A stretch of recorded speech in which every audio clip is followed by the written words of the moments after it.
Título 5, das penas. Capítulo 1, das espécies de pena. Artigo 32. As penas são: 1. Privativas de liberdade.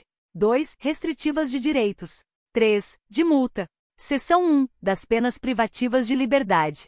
Reclusão e detenção. Artigo 33. A pena de reclusão deve ser cumprida em regime fechado, semiaberto ou aberto. A de detenção em regime semiaberto ou aberto, salvo necessidade de transferência a regime fechado. Parágrafo 1º. Considera-se a regime fechado a execução da pena em estabelecimento de segurança máxima ou média. B. Regime semiaberto a execução da pena em colônia agrícola, industrial ou estabelecimento similar. C. Regime aberto à execução da pena em casa de albergado ou estabelecimento adequado.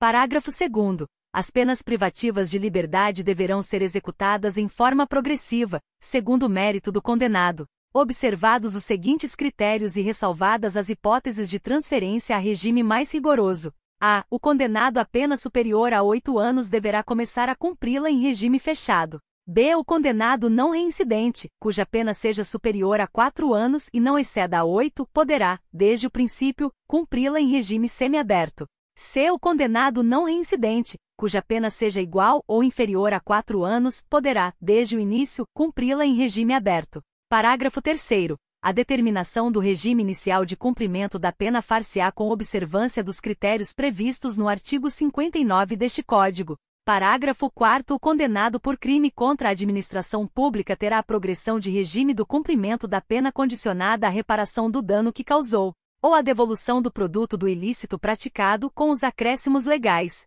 Regras do regime fechado. Artigo 34. O condenado será submetido, no início do cumprimento da pena, a exame criminológico de classificação para individualização da execução. Parágrafo 1º. O condenado fica sujeito a trabalho no período diurno e a isolamento durante o repouso noturno. Parágrafo 2º. O trabalho será incomum dentro do estabelecimento, na conformidade das aptidões ou ocupações anteriores do condenado, desde que compatíveis com a execução da pena. Parágrafo 3º. O trabalho externo é admissível no regime fechado, em serviços ou obras públicas. Regras do regime semiaberto. Artigo 35. Aplica-se a norma do artigo 34 deste Código, caput, ao condenado que inicie o cumprimento da pena em regime semiaberto.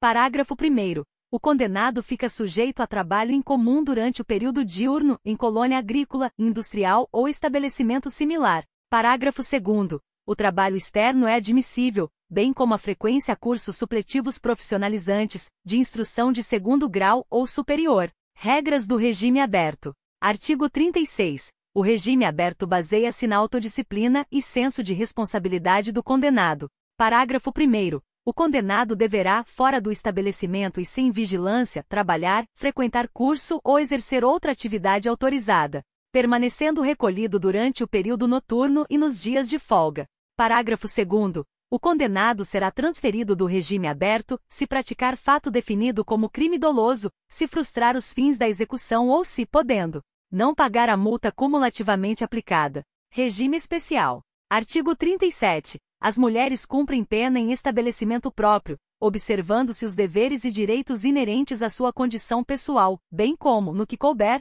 o disposto neste capítulo. Direitos do preso. Artigo 38. O preso conserva todos os direitos não atingidos pela perda da liberdade, impondo-se a todas as autoridades o respeito à sua integridade física e moral. Trabalho do preso. Artigo 39. O trabalho do preso será sempre remunerado, sendo-lhe garantidos os benefícios da Previdência Social. Legislação especial. Artigo 40. A legislação especial regulará a matéria prevista nos arts. 38 e 39 deste Código, bem como especificará os deveres e direitos do preso, os critérios para revogação e transferência dos regimes e estabelecerá as infrações disciplinares e correspondentes sanções. Superveniência de doença mental. Artigo 41. O condenado a quem sobrevém doença mental deve ser recolhido ao hospital de custódia e tratamento psiquiátrico ou, à falta, a outro estabelecimento adequado. Detração. Artigo 42. Computam-se na pena privativa de liberdade e na medida de segurança, o tempo de prisão provisória no Brasil ou no estrangeiro, o de prisão administrativa e o de internação em qualquer dos estabelecimentos referidos no artigo anterior.